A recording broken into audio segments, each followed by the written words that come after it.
कौन कहता है कि बंगाल की राजनीति का पुराना किला ढह गया? नहीं, ऐसा नहीं है। देखा जाए तो बंगाल में किला वही है, प्रजा वही है, महल वही है, बस राजा बदल गया है। नया राजा, नए राजा के सलाहकार, नए मंत्री और एक तरह से राजतंत्र का नया रूप। जी हाँ, आज आपको पता होगा बंगाल में नए मुख्यमंत्री ने शपथ ले ली है। सुवेंदु बंगाल में भाजपा के पहले मुख्यमंत्री बन चुके हैं। दिलीप घोष समेत 5 नए मंत्री भी बने। इस शपथ ग्रहण के दौरान प्रधानमंत्री नरेंद्र मोदी ने घुटनों के बल बैठकर बंगाल की जनता को प्रणाम किया। ऐसे में बंगाल के नए मुख्यमंत्री यानी एक राजनायक के रूप में सुवेंदु अधिकारी के क्या प्लान हैं? बीजेपी के पहले मुख्यमंत्री बनने के बाद एक राजा की तरह बंगाल की प्रजा जनतंत्र के लिए सुवेंदु अधिकारी ने क्या कुछ बड़े अनाउंसमेंट किए हैं। आइए देखते हैं इस बड़ी खबर में थोड़ा विस्तार से। देखिए, शपथ लेते ही एक्शन में दिखे सुवेंदु अधिकारी डीजीपी समेत शीर्ष पुलिस अधिकारियों के साथ बैठक भी की और कुछ सख्त आदेश भी जारी किए। महिलाओं की सुरक्षा,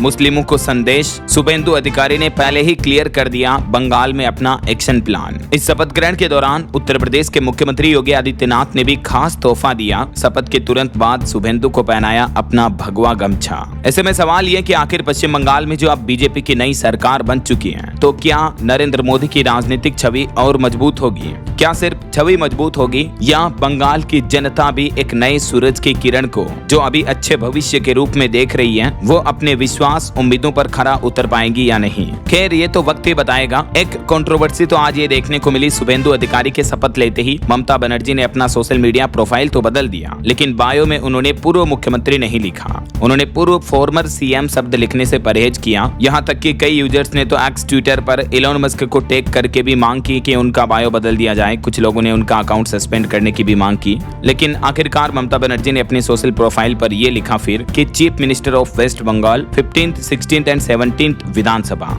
लेकिन उन्होंने फॉर्मर चीफ मिनिस्टर नहीं लिखा। खैर, बड़े बड़े राजनेताओं के लिए ऐसी छोटी छोटी बातें तो होती रहती हैं। सवाल यह है कि बंगाल और तमिलनाडु में बिल्कुल नई सरकारें बन चुकी हैं, तो ये नई सरकारें बनने के बाद अब असली चुनौती शुरू होगी। शुभेंदु अधिकारी और थलपति विजय की आगे की राह भी इतनी आसान नहीं होगी। दोनों नए मुख्यमंत्रियों को अपने वादे पर खरा उतरने के लिए काफी कड़ी मशक्कत करनी पड़ सकती है। जनादेश का सम्मान करना, और तमिलनाडु में भी सबसे बड़ी पार्टी होने के नाते पहला दावा टीवीके का ही बनता है। तो विजय, जिनका मुख्यमंत्री बनना तय हो चुका है, बस कुछ और विधायक उन्हें समर्थन देने के लिए तैयार हैं, मगर कुछ शर्तों के साथ राजनीति में थोड़ी कंट्रोवर्सी बनी हुई है। इधर बंगाल में देखा जाए तो मतुआ से लेकर आदिवासी नेता तक शुभेंदु अधिकारी की कैबिनेट बैठक में मंत्रियों ने कई अलग अलग जातियों से भी परे उठकर अलग अलग कैटेगरी के मिनिस्टर्स ने शपथ ली। शुभेंदु का एक किस्सा भी है। जब उनसे सवाल किया गया कि तुम अविवाहित क्यों हो, भरी सभा में शुभेंदु अधिकारी ने अपनी शादी न करने की वजह भी बताई थी। शुभेंदु अधिकारी 55 साल से भी ज्यादा के हो चुके हैं, अभी तक उन्होंने शादी नहीं की है, लेकिन ऐसा क्यों? तो एक रिपोर्ट के अनुसार उनसे एक रैली में संबोधन के दौरान ये सवाल किया। इसका किस्सा उन्होंने खुद सुनाते हुए कहा कि कई लोग मुझे पूछते हैं, शुभेंदु तुम अविवाहित क्यों हो, तुमने शादी क्यों नहीं की, जबकि तुम्हारे भाई तो विवाहित हैं? तो उन्होंने कहा कि मैं कहता हूं, मैं आज के दौर के राजनेताओं की नजर में अविवाहित नहीं हूं। शुभेंदु का परिवार कोई छोटा मोटा परिवार नहीं है, 5, 7, 8 सदस्यों का नहीं है, बल्कि शुभेंदु का परिवार बंगाली परिवार है। समाज के लिए सब कुछ न्योछावर करना पड़ता है, कई बड़े त्याग करने पड़ते हैं। यही बात मेरे आदर्श सतीश सामंता और सुशील धारा कहा करते थे, और मैं उन्हीं के नक्शे कदम पर चलते हुए अविवाहित रहने का फैसला किया है। हालांकि शादी न करने पर उनके पिताश्री भी उनसे नाराज हो गए थे, लेकिन कहीं न कहीं देखा जाए तो क्योंकि शुभेंदु अविवाहित हैं, तो इससे एक बात जाहिर सी पता चलती है कि उनकी फैमिली के प्रति, उनके पर्सनल परिवार के प्रति कोई व्यक्तिगत लोभ लालच तो नहीं होना चाहिए, राइट?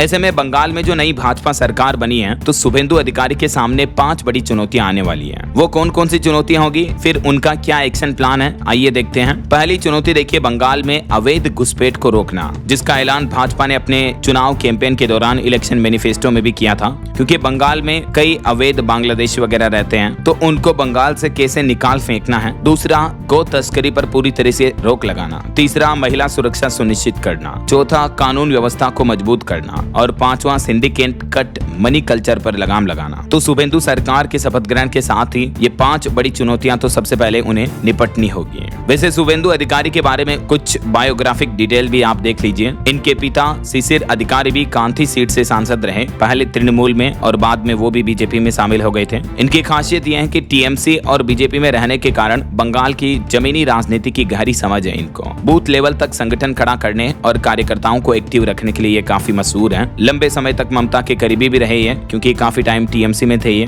2020 में टीएमसी छोड़कर बीजेपी में शामिल हुए थे। वैसे इनके राजनीतिक सफर की शुरुआत 2007 में नंदीग्राम आंदोलन के दौरान इन्होंने बड़ी भूमिका निभाई और इसी आंदोलन से बंगाल में लेफ्ट के खिलाफ माहौल बना। फिर 2021 बंगाल विधानसभा चुनाव में नंदीग्राम सीट से ममता बनर्जी को हराया इन्होंने बीजेपी में रहते हुए, और 2026 में अभी के चुनाव में भवानीपुर सीट से भी ममता बनर्जी को 15,000 वोटों से हराया। तो देखा जाए तो राजनीतिक सफर इनका काफी रोलर कोस्टर रहा है, इस वजह से इनका अनुभव भी काफी स्ट्रॉन्ग है। सबसे पहले तो ये आज की कुछ लेटेस्ट तस्वीरें देखिए दोस्तों। शपथ ग्रहण समारोह के आखिर में एक पल ऐसा आया जब पीएम मोदी ने मंच से परेड ग्राउंड में मौजूद लोगों का धन्यवाद अदा किया और उन्होंने मंच पर घुटनों के बल बैठकर लेटकर जनता को प्रणाम भी किया। और मंच पर ही आज रविंद्रनाथ टैगोर की जयंती है तो उन्हें श्रद्धांजलि भी दी। आज टैगोर की गुरुदेव की 165वीं जयंती है। वहीं पीएम मोदी ने भाजपा कार्यकर्ता माखनलाल सरकार के पैर छुए। 1952 के कश्मीर आंदोलन के दौरान इन्हें गिरफ्तार भी किया गया था, तो इनके भी पैर छूकर प्रधानमंत्री ने नमन किया और पीएम मोदी ने ग्राउंड की एंट्री से मंच तक रोड शो का आयोजन भी किया। अब देखिए, शपथ ग्रहण के बाद पश्चिम बंगाल के मुख्यमंत्री शुभेंदु अधिकारी ने कहा कि यह दिन देश और पश्चिम बंगाल दोनों के लिए महत्वपूर्ण है। प्रधानमंत्री ने इच्छा जताई थी कि नई सरकार रविंद्र जयंती के दिन अपना कार्यकाल शुरू करे, तो प्रधानमंत्री के नेतृत्व में गुरु रविंद्रनाथ को प्रणाम करते हुए उन्होंने शपथ ग्रहण किया। वो बोले कि मेरा सरकारी कार्य जोरा सांको से गुरु को प्रणाम करके शुरू हुआ है। शुभेंदु के शपथ ग्रहण के बाद अब आखिरकार बंगाल में बीजेपी की डबल इंजन की सरकार हो गई है, जिसके पास चुनाव प्रचार के दौरान किए गए वादों को पूरा करने की भी चुनौती रहेगी। शुभेंदु ने क्या क्या बड़े ऐलान किए देखिए। एक तो 3,000 रुपए और नौकरी दोनों के वादों को पूरा करेगी सरकार। महिला सुरक्षा और बीजेपी घोषणा पत्र में महिलाओं को हर महीने 3,000 देने से जुड़े सवाल पर शुभेंदु ने कहा कि इन महिलाओं की दो ही मांग है, शिक्षित बच्चों को नौकरी मिले और महिलाओं को सुरक्षा। तो बीजेपी ये दोनों वादे पूरे करेगी। दूसरा, उन्होंने कहा कि एक भी रेपिस्ट अब खुले आम सड़क पर नहीं उतरेगा। अपराध क्राइम के खिलाफ जीरो टॉलरेंस की नीति अपनाई जाएगी। शुभेंदु अधिकारी ने कहा कि कलकत्ता में आरजीकर मेडिकल कॉलेज का मुद्दा एक बड़ा मुद्दा है, संवेदनशील मुद्दा रहा है। दुर्गापुर मेडिकल कॉलेज का भी बड़ा मुद्दा है। तो पूर्व ममता बनर्जी की सरकार रेपिस्ट को सुरक्षा देती है। शुभेंदु अधिकारी ने यह आरोप प्रत्यारोप लगाए, कहा कि मुख्यमंत्री कहती हैं शाम होने के बाद महिलाएं बाहर न निकले। बीजेपी ने दुर्गा स्क्वाड बनाने का वादा किया है। बंगाल में महिला बटालियन बनाने का वादा किया है, जिनसे महिलाओं की सुरक्षा सुनिश्चित की जाएगी। वो बोले कि मैं कह रहा हूँ बंगाल में एक भी रेपिस्ट खुलेआम सड़क पर नहीं रहेगा। उस पर कानूनी तरीके से जो होगा वो करना होगा। माताओं बहनों की सुरक्षा के लिए जो भी होगा बीजेपी सरकार करेगी।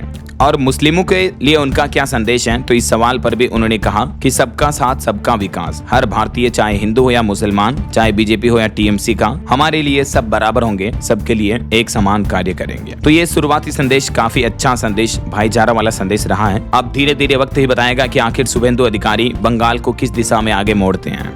एक और वादा जो सरकारी कर्मचारियों के लिए किया गया, भारी कर्ज है बंगाल पर पहले से ही। इस बीच सरकार को खोलना होगा 7वें वेतन आयोग के लिए भी खजाना। तो वर्तमान बंगाल के सरकार के सामने कई नई चुनौतियां भी आएगी। आयुष्मान भारत और मनरेगा जैसी केंद्रीय योजनाओं को लागू करने में भी कुछ अड़चने आएगी बजट को लेकर। बाकी दोस्तों, बंगाल में शुभेंदु अधिकारी के सरकार में कौन कौन क्या क्या मंत्री वगैरह बनने जा रहे हैं, इनके अपडेट्स भी मैं आपको आगे बताता रहूंगा। बिल्कुल जुड़े रहेगा आप मेरे साथ। DLS न्यूज चैनल को सब्सक्राइब करके बेल आइकन जरूर दबा देना। रोजाना की ताजा बड़ी खबरें, मुख्य समाचार, हेडलाइंस, न्यूज सुर्खियां देखते रहने के लिए। जय हिंद, जय भारत, वंदे मातरम।